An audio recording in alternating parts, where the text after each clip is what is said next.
The 3:30 p.m. meeting of the Bakersfield City Council is now in session.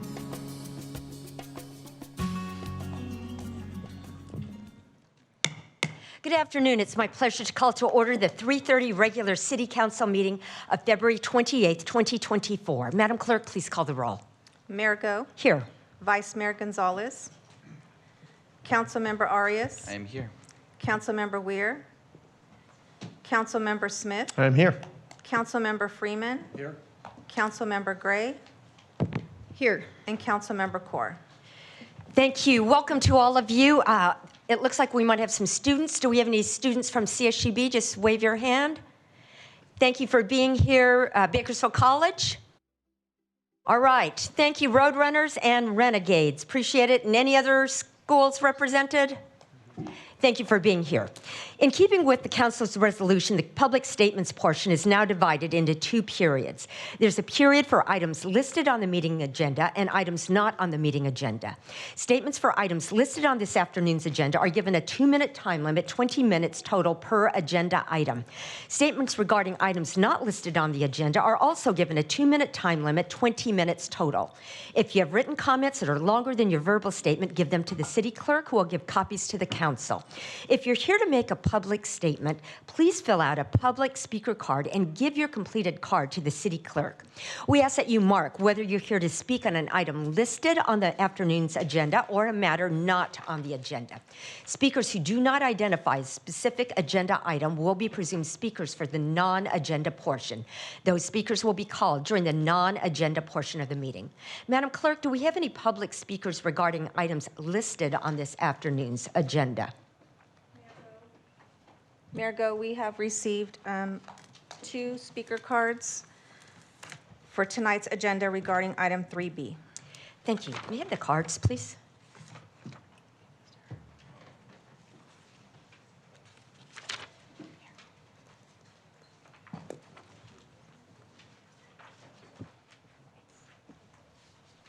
And go ahead and call the speakers, please. First speaker is Sandra Plasencia.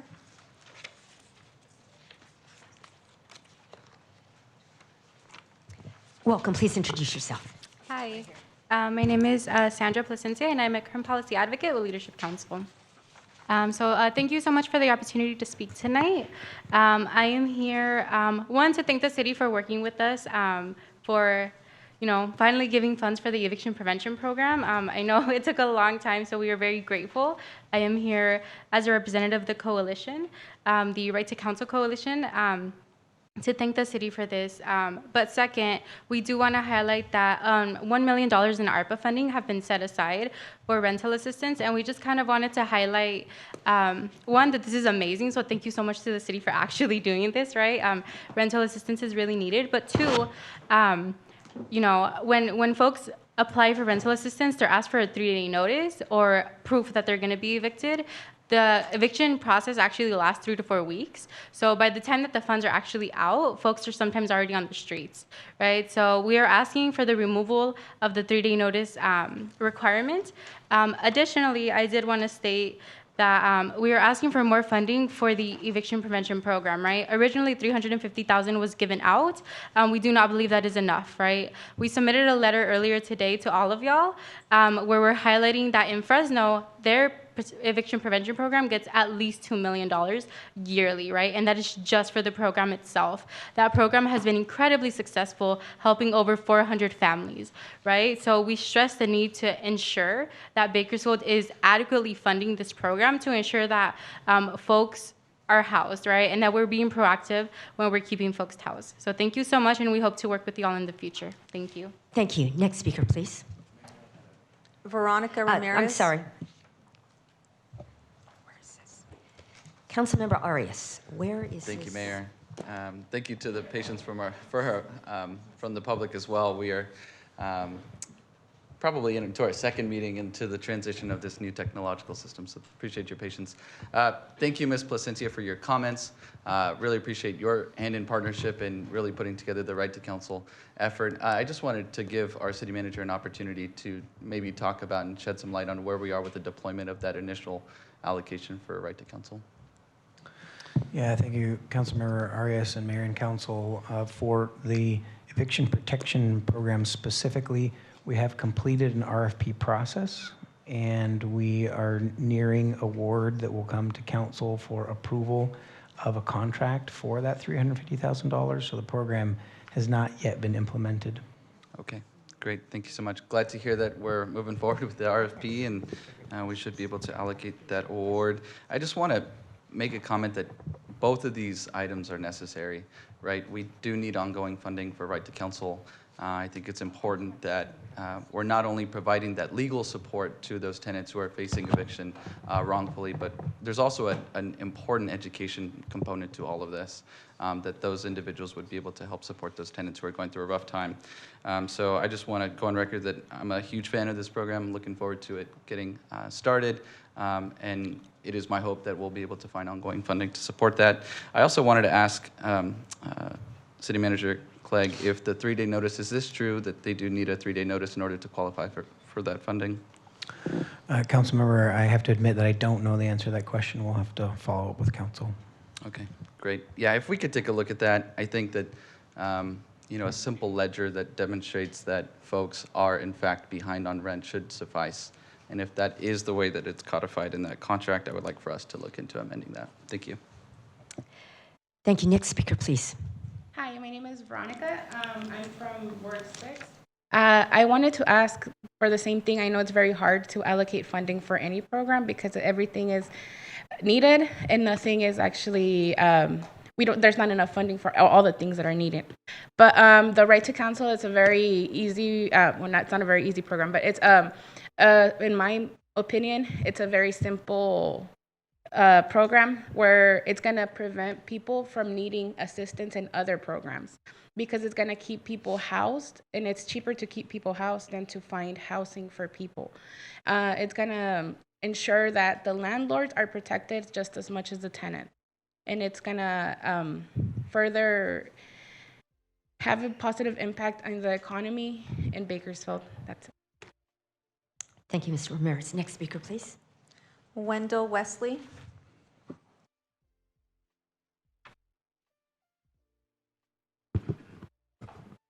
Good evening, Mayor, City Council, and City Management. Yeah, the Right to Counsel is very essential, and we want to thank you for what we've been granted already.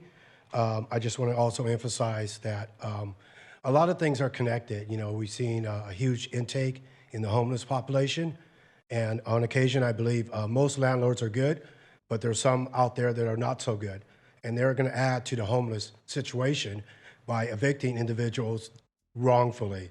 So it's very vital that people have this representation for this council, and that's one of the many reasons that everything is connected. You know, one, so we don't put people on the street that don't belong on the street and being accused of something they didn't do. You know, so I appreciate what's done so far, and I hope in the future we can meet our goal of $1 million for Right to Counsel as the city grows. Thank you. Thank you, Mr. Wesley. Madam Clerk, do we have any speakers regarding items not listed on this afternoon's agenda? Margo, we have 3 speakers. First speaker is Michael Turnipseed, followed by Kevin Moreno, and then Noe Garcia. As Mr. Turnipseed is coming up, I'm just going to check the technology. We have some new technology. Councilmember Arias, would you press your request to speak, please? Okay, it's working now. So, City Clerk, you can clear that. Welcome, Mr. Turnipseed. Thank you, Madam Mayor, members of the council. First item I'd like to talk about is the proposed zoning ordinance parking modifications, which will be on tonight's agenda, so I put it off for agenda today. Specifically, no parking required of multifamily units in the suburbs is not practical. Suburbs are car-centric. Public transit is poorly developed in the suburbs. Suburbs multi-family residents rely on cars for their mobility, and there are few alternatives to on-site parking in the suburbs. And there's a lot of sprawl, so there's a lot of distance. It's not as compact as downtown. And you have to remember, a great number of Bakersfield residents have to commute to work. They work in the prisons, they work in the oil fields, they drive to LA, they go over to the east side to work. They need their cars, and they have to have a place to park them. The next thing I'd like to do is thank Mr. Clegg and Gary Hallen. They had a meeting a couple of weeks ago with members of the real estate and development community to discuss permitting, streamlining, and more efficient things. I think Kern Tax was represented at that meeting by Barry Hibbard. I think there were some very positive conversations, and I'd like to thank the city manager and Mr. Howland for taking it seriously. Thank you, Mr. Turnipseed. Next speaker, please. Kevin Moreno.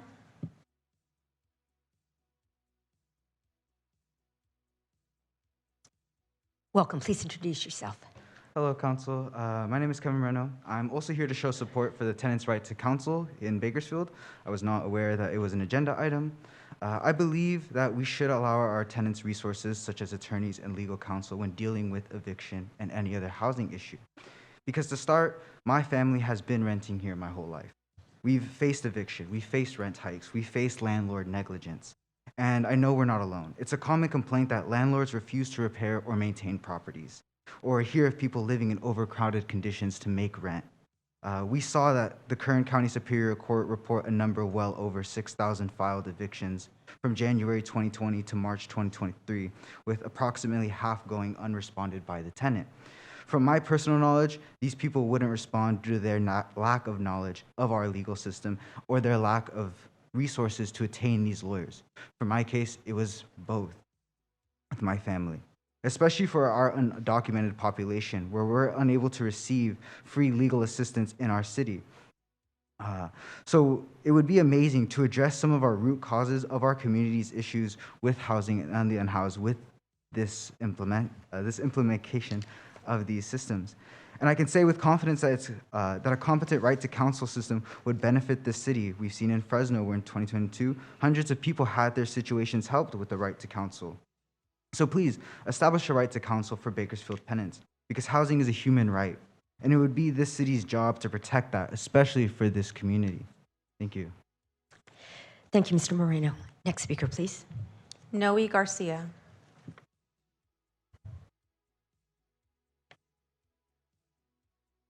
Welcome. Please introduce yourself. Good afternoon, Council. My name is Noe Garcia. I want to thank you all for your support for the Right to Counsel program and the funding, and Councilman Arias for the support today as well. I'm here on behalf of the Dolores Huerta Foundation, speaking with LCJA, Sandra, and partners as well, to really, ask to remove the requirement of the 3-day notice to receive rental assistance. I'm glad the city will be looking into that to see if that is the case, and that's what we've heard from resident testimony, that it does take weeks to receive that funding, and by the time it hits, folks may have already been evicted. So supporting that, and then supporting the request for additional funding for the eviction protection program as well. Again, we thank you all for the $350,000 as an initial funding, and we hope that you all can see the success in this program to prevent future homelessness, which we know is a growing issue, and really protect our tenants and our residents and our community members here. So again, look forward to working with you all as well, and thank you all for the work so far. Thank you, Mr. Garcia. Madam Clerk, next item, please. Reports. 3A, Workshop Cal Water Update. Thank you, Mr. Clegg. Thank you, Mayor and Council. This presentation is in response to a council referral on the topic. There's actually been a lot of very good infrastructure work that's been happening in our downtown core and other parts of the city on behalf of Cal Water. And so Tammy with Cal Water is going to walk us through a presentation outlining some high-level topics for Cal Water, but then also specifically this infrastructure work that they've been undertaking throughout the city, and in particular in our older urban areas. Take it away. Welcome. Thank you, Mayor Go, City Council members, and City staff. Thank you for giving Cal Water the opportunity to present to you this afternoon on our main replacement program. I'm Tamara Johnson, District Manager for Cal Water here in Bakersfield, and I'd like to take a quick moment to introduce the other members of my organization that have joined me tonight as support for this presentation. First, Rafael Molina, he's our Assistant District Manager. Ron Gibbs is the Superintendent for all the main replacement program work we do. And then Justin Dietrich, he is our project engineer for the main replacement program. So first, I'm going to start with just a quick background on Cal Water's Bakersfield District. So we own and operate Cal Water's water system, and as you know, we operate the City of Bakersfield's water system as well. Collectively, that includes approximately 157 wells, 2 surface water treatment plants, and providing water to residents that is purchased through Kern County Water Agency. This is a map outlining the 3 permitted systems with Cal Water's system on the east side of Stein Road, shown in the multicolored zones, and then the blue area to the top left portion of the map, which is our North Garden system, and then the city system to the left, or the west side of Stein Road, identified by the tan colored outline, sorry. Slow. Clicking it. Okay. So there are some very unique differences between our systems.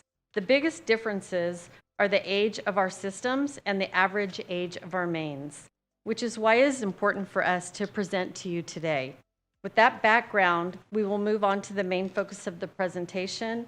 However, we are happy to go back to this slide at the end if you have any questions in regards to this information. Now I'm going to turn this over to Rafael Molina, and he's going to provide you an oversight of our program with the details regarding some of our projects, past and future, with a little emphasis on the downtown work. Thank you. Thank you. Honorable Mayor and council members, my name is Rafael Molina. I'm, again, the Assistant District Manager for California Water Service Company, live in Ward 7. And my goal today is just to provide a little bit of insight on the Cal Water Main Replacement Program, just a little bit what we do and what it takes. As Tammy highlighted earlier, one of the major reasons that we're doing our main replacement program is due to the age of our pipes. The average age is 50 years old. They have a lifespan anywhere from 50 to 80 years. And so they're reaching that end of their lifespan. A lot of the type of material that we have in our system is old steel and cast iron kind of material that's been outdated. PVC, ductile iron is kind of the standard industry standard now that we're replacing all of our pipe with. One major reason to replace and be proactive with our main replacement program is just to help mitigate some of the damages that these leaks cause when they do happen, right? And of course, there is some benefits when you replace this pipe. You have improved water quality because you have water flowing through clean, newer pipe, better fire flow, and obviously new hydrants. And with new hydrants means better fire protection, helps us keep our classification right for our fire rating here in Bakersfield. So since the inception of our program, we have seen a big decline in the amount of leaks, the amount of damages caused to the Bakersfield system, which is why it's really important that we continue to move on with this program approach. There's different things in replacement criteria that we look at. We just don't throw a dart and pick a main. Some of the factors that we do look at is age, the number of leaks, the likelihood of the failure, the consequence of the failure, how much feet of pipe we need to replace, and then the type of material. There are some considerations, though, that when we look at this, right, and some of it is just where it's located, the number of leaks it's had. An example that I'll give the council and staff is we may have an old main that's leaked once or twice, but there's a school or a hospital attached to it, and then you have a main that's leaked maybe 5 times, and it's in a residential neighborhood. We'll prioritize the main with the critical users first, just because of the importance of keeping that reliable water source continuing going to the hospitals or the schools or the critical users. So. The map that you're seeing on your screen is an assessment that we did. Ideally, we would love to replace every single water main that's old, right, in our system. Unfortunately, though, we have to have some balance and some consideration for our ratepayers, right? As you know, the cost of doing business is increasing. Inflation, just getting materials, which I'll cover in a little bit, is also causing some challenges. So what we did is we performed an assessment. We rated all of our mains based on the criteria that I mentioned earlier. And the red lines that you see on this map is kind of what we're prioritizing, right? Stuff that needs to get replaced, the sooner the better. And also just keeping in mind the impact that the cost is going to be to our ratepayers. The following is some pictures of consequences of failure. Consequences of failure, obviously, be millions of dollars worth of damage, road damage, property damage. These failures can be caused due to numerous reasons, right? They could be just because the pipe is aging and someone opens a hydrant really fast and then closes it really fast, creates water hammer. Sometimes contractors hit mains. There's various reasons why these mains fails, but when they do fail, especially water mains, it can be pretty catastrophic. This particular picture is on 19th Street Alley, and I don't know if you all may have heard of this, but quite a bit of damage. The following picture on the left is the main that we removed out of the ground. You can see there's a split right down the middle. The picture on the right is the new main that we replaced it with. I want you to pay really close attention to that picture on the right. And this is one of the challenges that I'll talk about in a little bit with our main replacement program. Ideally, in a perfect world, you come in, you put the new main, you transfer it over from the old one.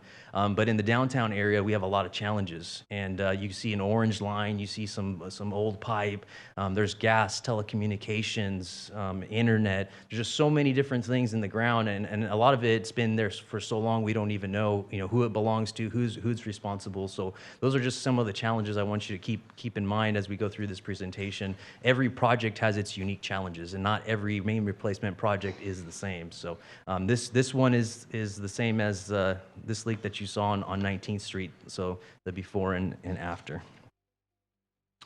These are just some more pictures of flooding that can occur when a water main gets damaged or just fails. And then this one is in a residential neighborhood, right? So causes a big disruption and something that we're trying to avoid with this programmatic approach. Now, Cal Water has always replaced. This went a little fast. Cal Water has always replaced main. However, in 2016, we kind of took a more aggressive, proactive approach, right? Instead of being reactive and saying, okay, this main's leaked this amount of times, let's get it replaced, we kind of did our assessment, looked at it, and in the last 6 years since we did this programmatic strategic approach, we've replaced over 26 miles of main in the Bakersfield area, right? Our goal and kind of the industry standard is, and I'm not sure if a lot of water systems are meeting this standard yet, but the goal is to replace 1% of our mains a year, which equates to 51,000 feet or 9.7 miles a year. I do want to add that this main replacement program is specific to the Cal Water Bakersfield system. The city of Bakersfield system does not have a main replacement program. However, their system, as we mentioned earlier, is relatively newer, and their main failures are a lot low. They average about 5 to 6 main leaks a year. But it is something to keep in the back of our minds that eventually the city of Bakersfield water system will need to develop a similar main replacement program to be proactive rather than reactive. So I want to highlight some of the current active projects that we have. Some of these you may have driven on your way over here or on your commute home. A big one that we just are wrapping up is the Chester Avenue project. This was from Truxton Avenue to 24th Street. We replaced a little bit over 3,000 feet of pipe. I do want to add that this project was delayed a little bit. The city had requested Cal Water to hold off on this project due to the economic summit that was coming to Bakersfield. So we did that, we paused it. That kind of pushed all of our projects back a little bit and delayed them. We have a couple projects in the county too, on Loch Lomond and King Street. That's almost a little bit over 5,000 feet that we're replacing in the county. We have another one on Bernard Street. We're replacing 2,000 feet of main there from Robinson to Haley. And then one that we're just finishing up as well is on 19th and 20th Street from N Street to R Street and replaced 5,500 feet of main. So these projects are all in different stages, right? We typically try to finish one up and then roll right into the next one. So upcoming future projects, we have two that we're hoping to start early this year and mid 2024. The first one is on Quincy and Pacific from Stockton to Magnolia Street, replacing 1,800 feet of 6-inch pipe there. The goal is to start that project late this month, early March. Then we have Bank Street, L Street to P Street. 900 feet of 8-inch and 3,500 feet of 6-inch. We're planning to start that mid 2024. The next two projects are specific to downtown, and as I mentioned, have their own unique set of challenges that is going to make these projects quite difficult. However, we have been coordinating with Public Works, and they have requested that we kind of coordinate together, right, on these projects. They have a city sewer project on I Street, so the staff is requesting that we hold these off and kind of coordinate them together to minimize the disruptions that we're going to have to the businesses and the customers in that area, right? So the first project in this area is what we're calling the Service Street Alley. We're going to replace that water main, those pictures that you saw earlier, from H Street to N Street, approximately 900 feet of main there. And then the Wall Street Alley, which is H Street to N Street, approximately 2,200 feet of 12-inch pipe there. So again, our goal was to get these done a little sooner. However, the pushing the Chester project back a little bit and then just coordinating with the Public Works Department. This is kind of our goal now to do them sometime third quarter of 2025. So with every main replacement project that we have, there's always communications that we send out to our customers. First, every customer gets letters hand-delivered to their address, letting them know that a project is coming up. I'm hoping that you guys received a copy of that letter that was provided. We also do door hangers, and then we do postings on our website and social media avenues, right? Just any platform that we can use to let our customers know that we're doing these main replacements. We look at a project, kind of look at specific targets, and we identify schools, hospitals, businesses, dialysis centers, anything that's high risk that can't afford to be without water. We work a little bit closer with them, and I'll talk a little bit about some of the challenges that we can, and some of the things we can do to mitigate the challenges that we face with that. For the downtown projects, we learned a lot doing the Chester Avenue project, right? And so taking that feedback from members in the downtown community, our goal with Service Street Alley and Wall Street Alley is to have a workshop similar to what we're having today, right? Meet with those business owners, give them a presentation of what to expect before, during, and after construction. We'll work closely with the Downtown Business Association to kind of help us facilitate this, and then for those businesses that are not tied to the Downtown Business Association, they'll be getting hand-delivered notifications as well to participate in these like town hall workshops. Our goal is to request feedback after we give the presentation and then make adjustments accordingly, right? Some of the adjustments that we can make. Cal Water, we're kind of the industry leaders in a lot of things, and one thing that I'm really proud of is what we call our Water on Wheels trailer. This is an accelerated urgent care on Stein and White Lane. We had to do a shutdown due to a damaged water pipe there, and the urgent care just can't function without water, right? They need their water, and so we got this Water on Wheels trailer where we're able to connect them temporarily to a potable water system. So while we're doing our work and everything is shut down, they can still operate and still have water. This is a Burger King. I think it's on 34th Street. Same thing, right? Anytime we shut the water off, we're causing a disruption to businesses, and we try to do things that mitigate, right? And so one of it is our Water on Wheels trailer. There's other things that we can do as well, like when we deal with schools, businesses, they're closed at night or on holidays, weekends. We can plan our work during that time as well to help mitigate the response to those outages. So our typical construction process, we work with the city or the county to acquire the necessary permits. We begin our customer notifications well in advance, door tags, letters. We start our pre-construction meeting. We tend to meet with city inspectors, other utilities, just kind of be proactive, right, and try to plan any challenges that we're gonna face. We begin the installation of the main. The picture that you're reviewing right now is your typical water main installation. And then after the main is installed in the ground, we do some rigorous testing. We pressure test it just to make sure it meets all the industry standards. And then we also do numerous of water samples as well, just to make sure that there's no contamination in the lines and make sure it's safe for public consumption. Up until this point in the construction process, we probably got, I want to say, 90% of our water pipe in the ground. Customers have not faced any disruption. right? Yes, there's some inconvenience with parking and moving through the construction site, but we try to do our best not to disrupt their service.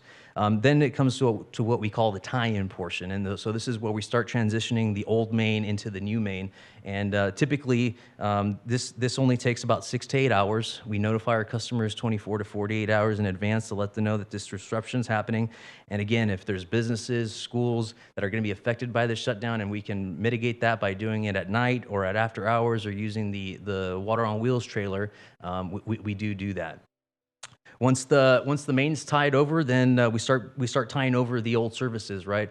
So if you see here, it's kind of hard to tell from the picture, but the old main is right there, and the arrow's not working too well. Right there, and then we have the old service connection, and then right next to the old main, we have our new water main.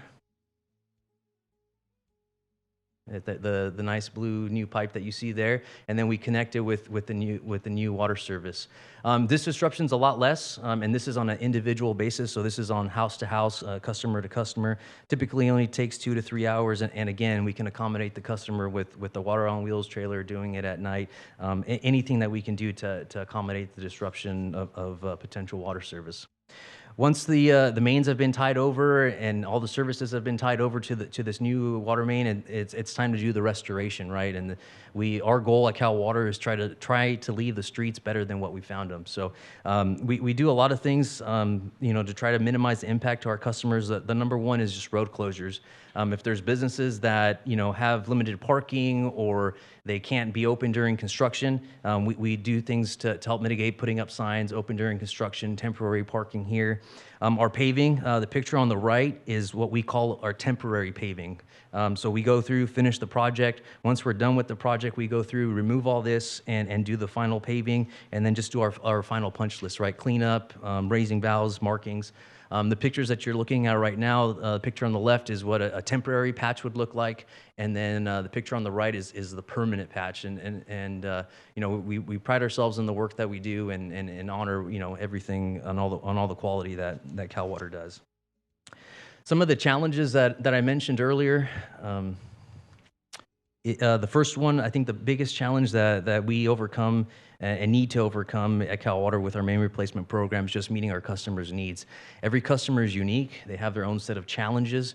So it's really important to have that personal feedback with them, right? Communicate with them, hey, this is our plan. This is what do you need? What can we do to help mitigate that? And that's something that our supervisors and our employees, I think, take very seriously. There's also challenges with just permitting, right? Oftentimes we'll pull a permit and do paving, and then after the fact, there's additional paving requirements. I just want the council to be aware and city staff that we're trying to be best advocates of our ratepayers, keep the costs low, and anything outside of our original project scope just adds another burden to our ratepayers. We try to stay out of moratoriums and streets, and so that's something that I'm hoping and that we're already kind of doing, and I'm hoping we gain momentum on, is coordinating our projects with city paving projects. There's no point in us, the city going in and paving a street, and then Cal Water comes in a couple months later and tears it up, right? So what we're hoping is we come in, we coordinate with the city, install our main, and then after the city can do their paving projects. And then, as I mentioned earlier, just the rising cost of materials, the cost of doing business is something that we take very seriously, trying to be best advocates for our ratepayers. And then lastly, the picture I showed you guys on 19th Street of all the other utilities is another major challenge that we have. So that concludes my presentation. If the council members or city staff have any questions, myself or Tam may be happy to answer them. Thank you, Mr. Molina. Thank you, Ms. Johnson. Thank you so much for your investment in the infrastructure, and thank you also for your community engagement. This morning, I saw your whole team out at Martin Luther King Elementary where they were having their career day. Really appreciate that. You were mentioning that you try to communicate with our residents and business owners. During the recent construction downtown, I was hearing from business owners that there were some delays, and so they would just appreciate more frequent updates. I know that you've made efforts to communicate, but if something maybe is not quite running to schedule, if there can be more frequent communication, they'd really appreciate it. But again, thank you so much for your investment. Councilmember Gonzalez. Thank you, Mayor. I just want to say a few things. Number one, thank you for your investment downtown. We've had 100-year-old mains, and we've seen the problems that those mains have created by all the different maintenance. And so I really appreciate the investment. Number one, addressing the issue and preventing future episodes and disasters for many of our property owners, but also for the future of Bakersfield, to allow us to continue to pursue our goal to really densify the urban core, adding more additional housing units, more amenities to the urban core. And by doing this investment now, it really helps us move towards that goal. So thank you so much. I actually want to thank you for your coordination with various different downtown businesses and property owners and stakeholders, including myself. I will admit, Tammy and I have exchanged many text messages on hours beyond the normal business hours regarding this project or these projects in downtown. On lots of nights and weekends when I've had concerns from various different business owners who operate their establishments in the evenings, and who were affected. In fact, one incident I like to share and lift up was with regard to water shutoff around Wall Street Alley, and some of our well-established, well-recognized watering holes were very concerned about the impacts to their business. And as a result of lifting up that concern, actually Cal Water modified their schedule, even though it was very inconvenient and disruptive and costly, modified their schedule so that they could accommodate the needs of downtown business owners. So I commend you for that, for continuously working with me directly and working with so many of our business owners in real time, because I know you've been present. And just a few days ago, we were out on Q Street talking about the project out there and some of the impacts that it had on the neighborhood residents. So thank you for your commitment. Thank you for being sensitive to all the different uses in downtown. And I look forward to continuing the work as we address Service Street and Wall Street. And then finally, I just will say on Wall Street, I appreciate the plan to really engage our businesses and downtown property owners regarding that project, particularly since we have a project plan with Public Works to replace some of the sewer line on I think it really does require a lot of coordination and a lot of upfront communication and ongoing communication, to the mayor's point, ongoing communication to all those stakeholders in the community. And count me in as one of those champions, someone who wants to go out and lock arms with you and communicate with all of our members of the community early on so that they can plan ahead. They can plan for their future business needs. And then I looked at the map, I saw some other areas that it's always in my ward, all the oldest infrastructures in Ward 2. And so we have some needs in Oleander as well. So I look forward to coordinating with you on that, and hopefully we can coordinate with some of our projects that we need to do as well. Thank you again, congratulations, and keep up the good work. Councilmember Smith. Thank you, Mayor. Yeah, I just wanted to reiterate we appreciate it. You know, we can't build a city and maintain a city without good drinking water, and we tend to take for granted our infrastructure. It's underground, and to be able to turn the tap on and get water is not an easy task. and I do appreciate it, and keeping it up to date is a forever job. So thank you very much. Thank you, and Councilmember Freeman. And thank you both for a good presentation. What is the useful life of one of the new water mains that you showed us when we put them in? How long do they last? Yeah, typically anywhere from 80 to almost 100 years. So, but that's sort of from the manufacturer, this should last 80 to 100 years. And then you showed us a lot of old pipes, and you said this, either the system's 50 years old or we have a lot of 50-year-old pipes. I can't remember. The average age, yes. What was the useful of those pipes? And I know they may be different over the years, but what's the useful life of those older pipes compared to these new pipes? Yeah, there's a lot of different factors that go into the age of a pipe, and I'll give you an example, like a cast iron pipe. depending on the type of soil it's put in, if the soil is very corrosive or something like that, or the water is very corrosive, it won't last as long. Also, just geologically, right, if the Earth's moving a lot and you have a main that isn't very flexible, it's prone to breaking. And also just installation, if it wasn't installed right, settling, all that Well, but affects just the life. I don't know if there's a generalization that these older pipes were intended to last 50 years, 60 years, 100 years. I doubt they were intended to last 80 to 100 like the newer pipes. I'm just sitting here wondering how you're paying for all this and wondering, is it built into the rate base that you have sufficient funds with all of the repairs and the hundreds of miles of these old pipes to replace? Is that built into your rate base? And I mean, adequately? So that, as Raphael explained in 2016, we really ramped up our approach to main replacements. I think the industry as a whole saw a need to really get in and update their infrastructure. So yes, we have a budget that is built into our general rate case filing that we do every 3 years. And so we put together a budget for the mains that we need to get done while still considering having cost affordable rates, right? So we can't do them all. So we work on the more critical mains now. But yes, we have a budget every single year that is built into rates. Okay, and I assume we recently increased our rates for residential. I think Daniel's here did. In the city, Bakersfield system, have we built in adequate reserves in the rate base so that there will be money there?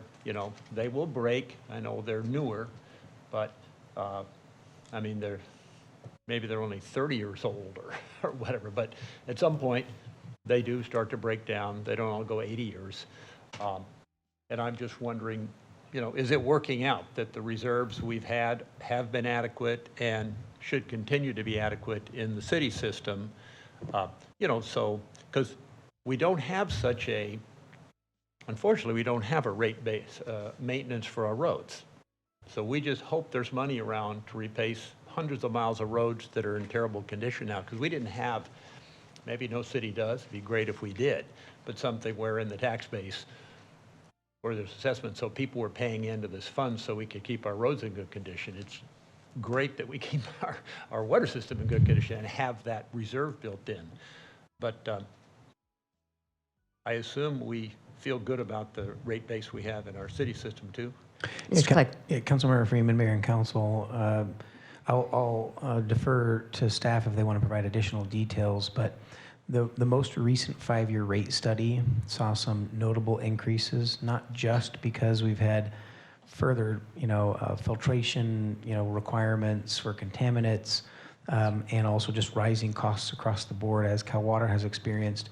But it did reflect the fact that we now do have an aging system increasingly, and we saw some of those notable rate increases over a 5-year period to account for these additional capital costs that we're going to start seeing be higher as our system ages, and so that was built into the most recent 5-year rate study.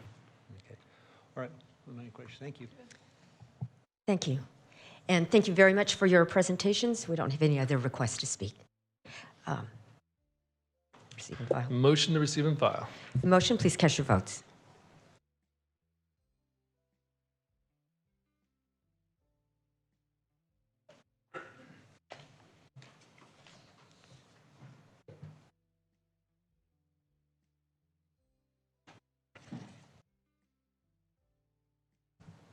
Motion was unanimously approved. Thank you. Next item, please. Thank you, Cal Water.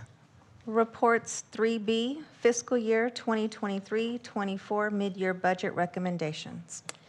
Thank you, Mr. Clegg. Thank you, Mayor and Council. We've got a brief presentation for you this afternoon, and it is already up, so I'll go into our summary page. Just to summarize the mid-year budget by comparison to recent years in which we've had fairly notable one-time revenues. We budgeted very conservatively. We had some year-end surpluses. and we made some fairly large mid-year actions at the recent mid-years. We're not doing that this year, and that is intentional. Very limited mid-year actions. There's a focus on really setting aside funds for contingency and reserves going into the next budget cycle.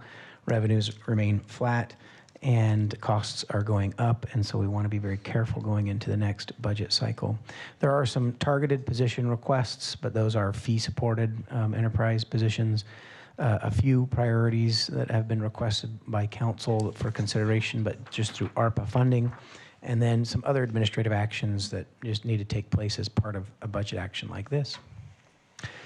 This page is a little bit busy, but we're going to walk into each of those. But we wanted to have one slide that summarized each of the requests, but we're going to go into each one of these in some additional detail. On the fire side, we have continued to look at ways in which we can ease the development process, increase both inspections on the front end and the back end. This would be a fee-supported inspection program.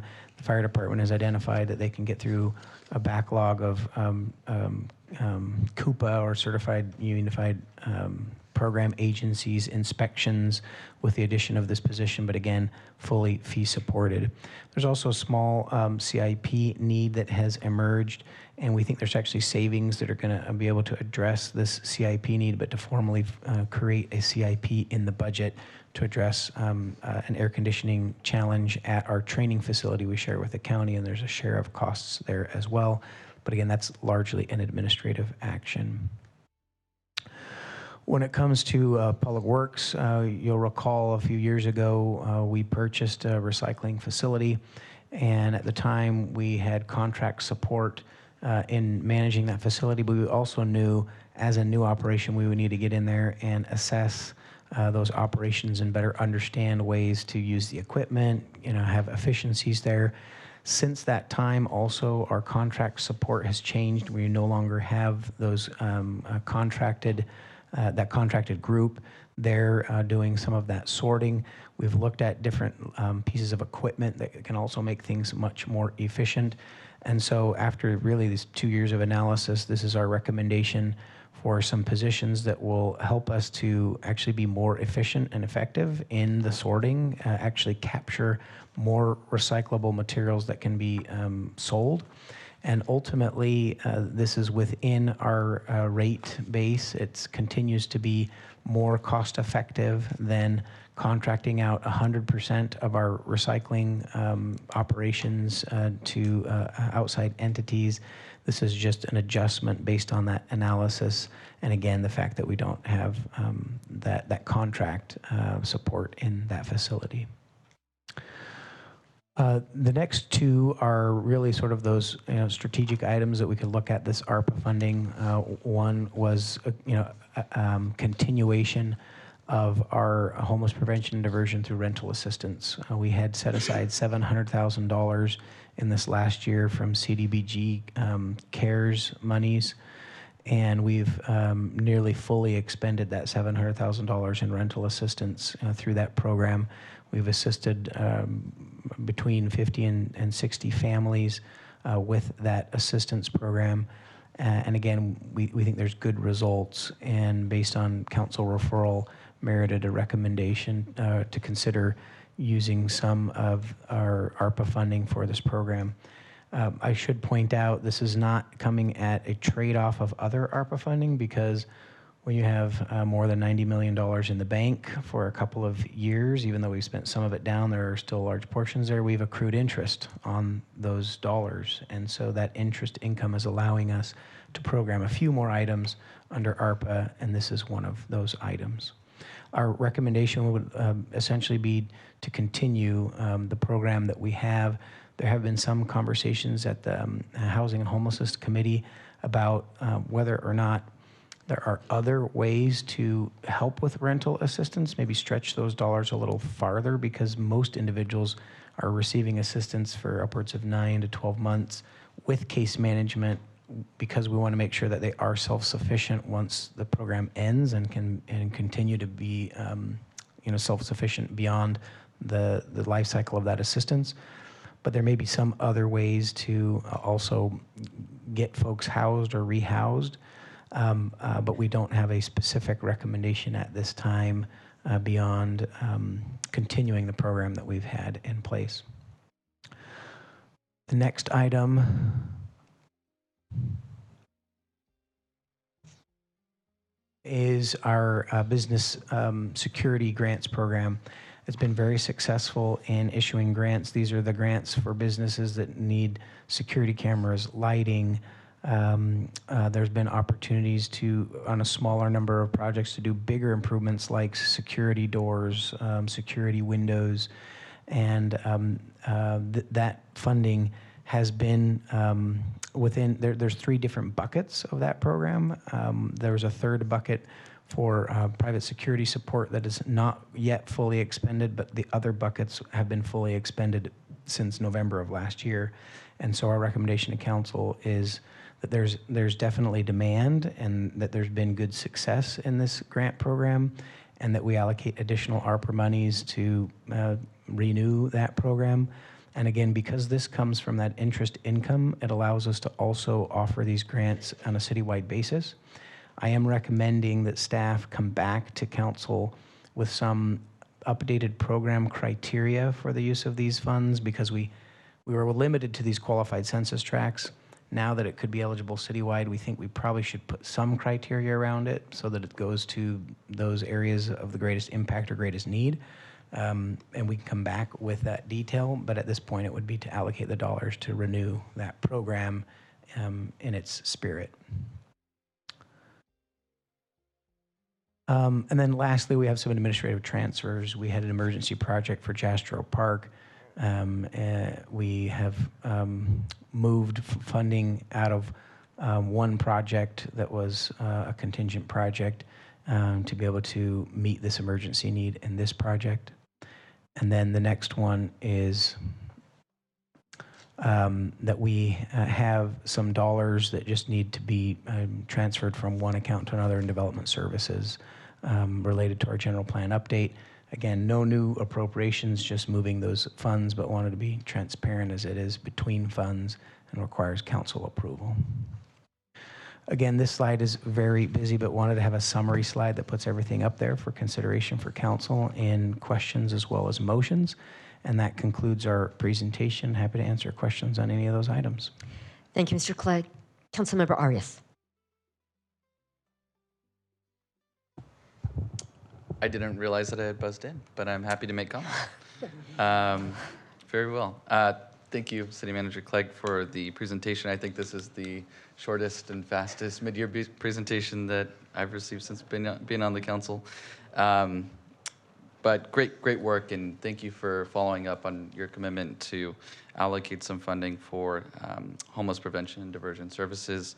As one of the speakers came up and shared that it is much cheaper for us to make investments on the front end to keep people housed as opposed to helping house them on the other side of things. So I completely agree with that. We've seen the data and the evidence that supports that, and really just appreciative of this commitment, even while we see shortfalls in our budget. So really appreciate that. Just a couple quick comments and thoughts. I know that we've talked at length in the Housing and Homelessness Committee, working with the Brundage Lane Navigation Center about the importance of security deposit assistance. So question, would that be included in this $1 million allocation as it's written right now? No, so the potential, and if I understand the question correctly, Councilmember Harris, you're questioning the potential expansion of the BLNC? No. So for the existing homeless prevention and diversion services program and contract, is there room in there to make allocations to support individuals who are struggling to get into a new unit, particularly because they don't have security deposits? Thank you. I apologize. I didn't understand the question the first time around.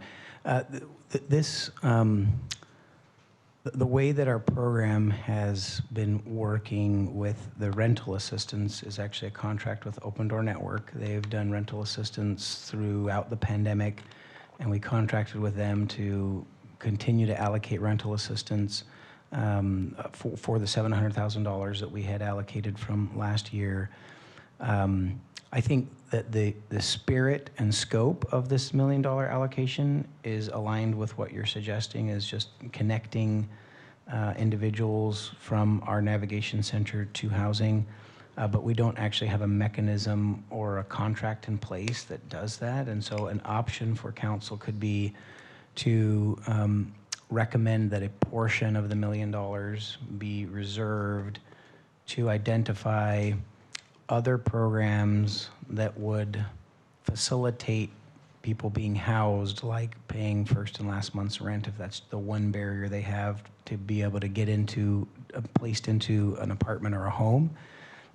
We don't have those programs currently in place. They have been discussed and contemplated, but we could set aside a portion of this $1 million to develop those programs, and the remainder go towards the same type of rental assistance program we've had up to date.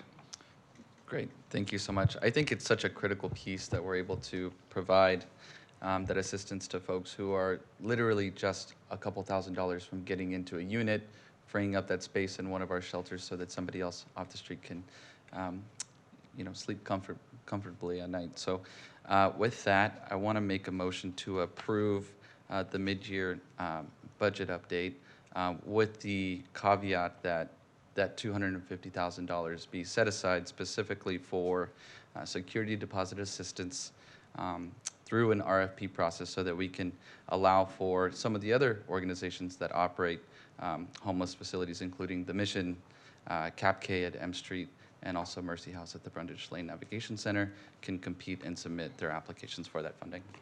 Thank you, Councilmember Arias. Mr. Mayor. Thank you, Mayor. A couple of comments tonight.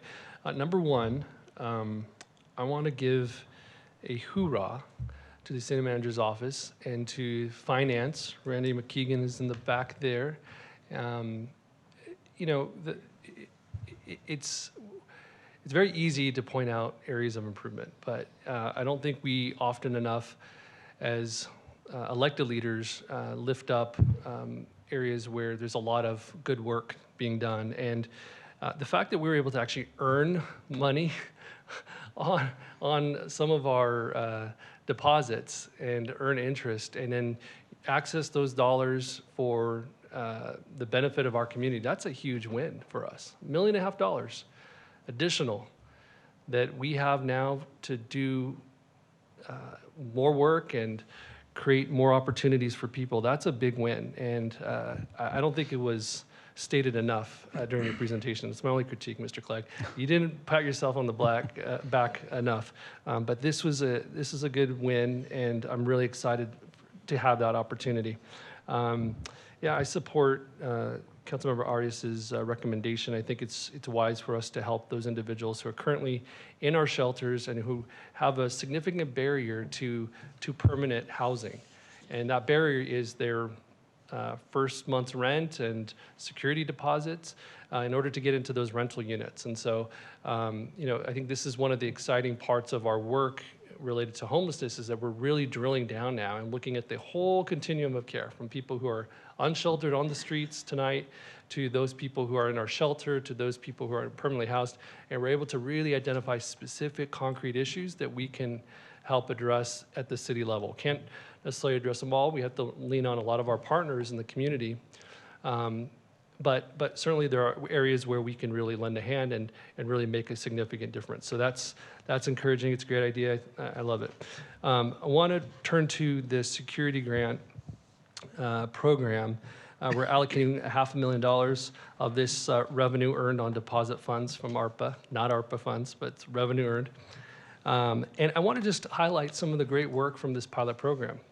64 businesses were able to benefit from phase one funding, either for window replacements, enhancements through camera installations, and additional lighting. 64 of our businesses.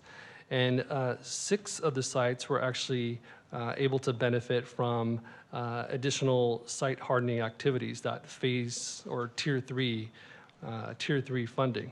So, there's a lot of good work being done out there, a lot of property crimes that are being prevented. In fact, some of the comments, speaking with staff, some of the comments that we received from applicants have been that over 90% of the respondents, when asked, rated their satisfaction with the program and recommendation of the program as 5 stars, the highest rating.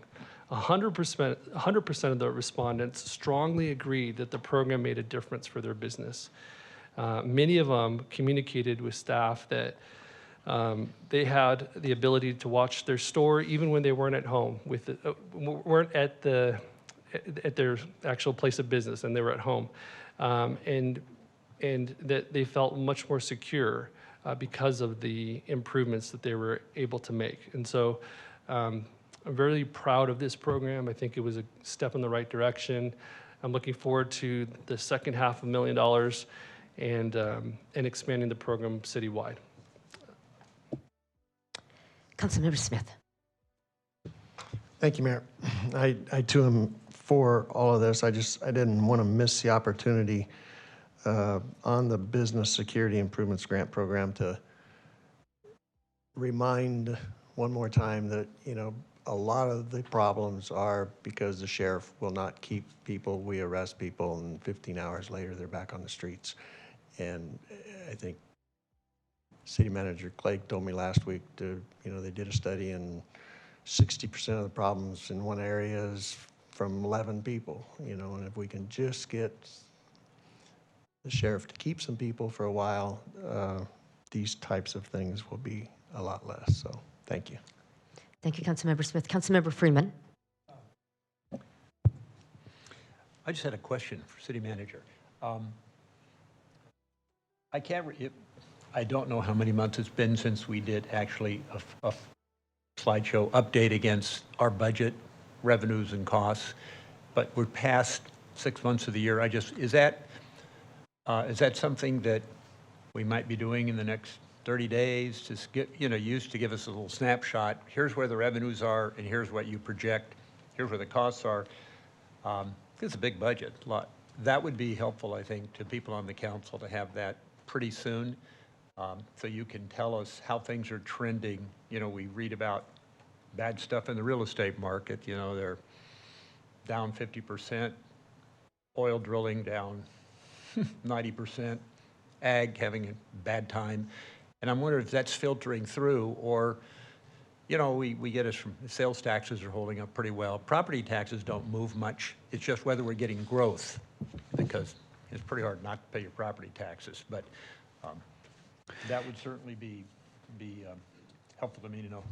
Yeah, Councilmember Freeman, Mayor and Council, we will have I think it probably will land in the next 30 days as we do a preliminary look at the budget before it goes to the Public Safety Vital Services Oversight Committee for some early conversations on that. That will be about this next month. We'll do that projection for council.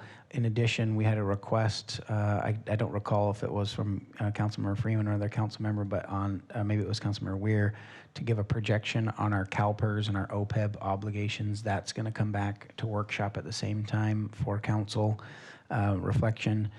But what I can say at this point, just quickly, is for the first quarter of the fiscal year, we saw that things were trending about on target. The second quarter, though, for the first time, because really for the last 2 fiscal years, we've been carefully watching sales tax trends, and they've pretty much held to our projections. For the first time in the second quarter, we saw a little bit lower of returns than we had originally projected, and so that's part of why our mid-year budget is so conservative. Is that we need to watch closely. We're not way off track. We're just we're talking about 1%, 2%. But for a budget of our size, that could relate to a couple $1 million by the end of the year. I don't want to give hard numbers because we're still watching that right now, but we'll have our latest quarterly update from our sales tax consultants and some projections going into next year as we lead into the budget process. Okay. Well, I, on the one hand, would like to see how we had a lot of salary increases and bringing people in line with appropriate for this. So we had, maybe we had 5%, but it's probably another 5% in bringing people up to speed. So I'd like to see how that's playing out. On the other hand, we usually save money because we couldn't hire as many people as we wanted, and that's where all the savings is we budgeted 100 people, but we only could hire 90 of them. That's something I think everybody'd like to see. Well, how's it all playing out for us? Okay, thank you. Thank you, Councilmember Furman. Councilmember Gray. Well, good evening, staff and Mr. Clegg. I was really thrilled when I talked to Mr. Clegg on Tuesday of the conservative approach that you all are taking with this mid-year budget, not knowing what we're in for and, seeing that we're flat, a little bit down. So I would just encourage you to continue in that thinking when starting on this next budget for next year, because that could be pretty slippery itself. So anyway, I really appreciate the conservative approach. We certainly don't want to be in the hole in our city. I'm very much in favor of the Business Security Improvement Program. I think those are dollars well spent that's going to save money in other places, and so I really appreciate that was brought into the this mid-year budget, since you had to really be careful about what you're doing. But I'm just curious, adding staff to our MRF operation, again, those are positions that are going to live on for a long time. Do you have any idea how much of that $311,000 we can recover by having this extra staff and having more waste to sell? That's a great question, Councilmember Gray. I don't have that top of mind. We can get you that number unless there's anyone who can. If Greg, do you want to speak to that item? Okay, We'll do the best we great. can. I think we'll probably give you some follow-up with details. All right. Thank you for the question, Councilmember Gray. Yes. Greg Stracklis for the record.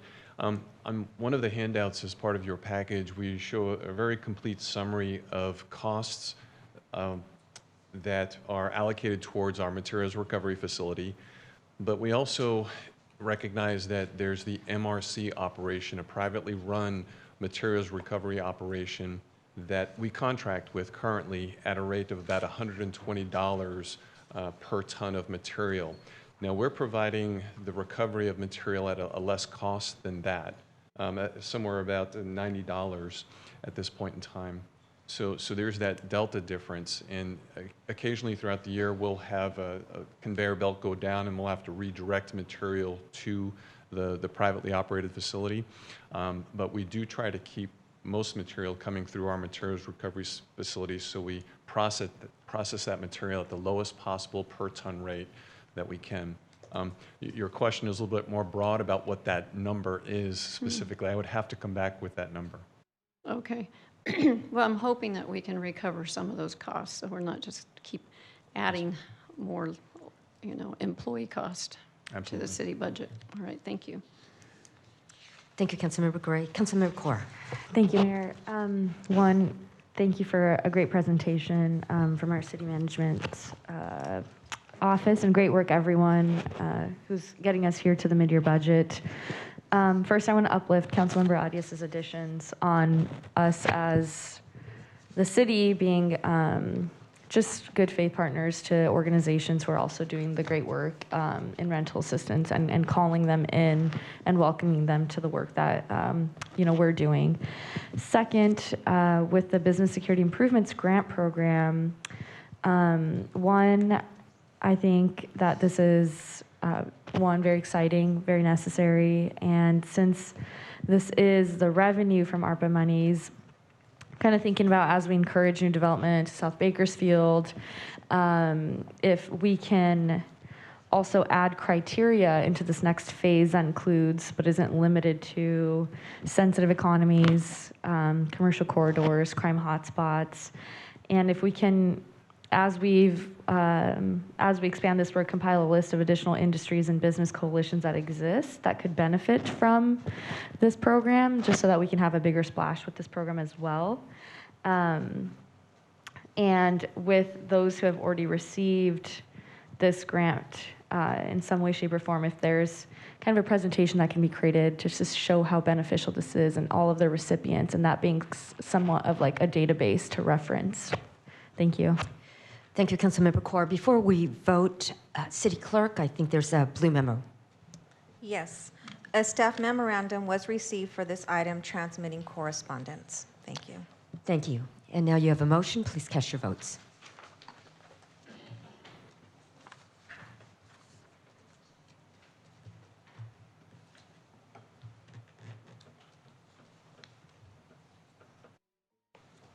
Motion was unanimously approved.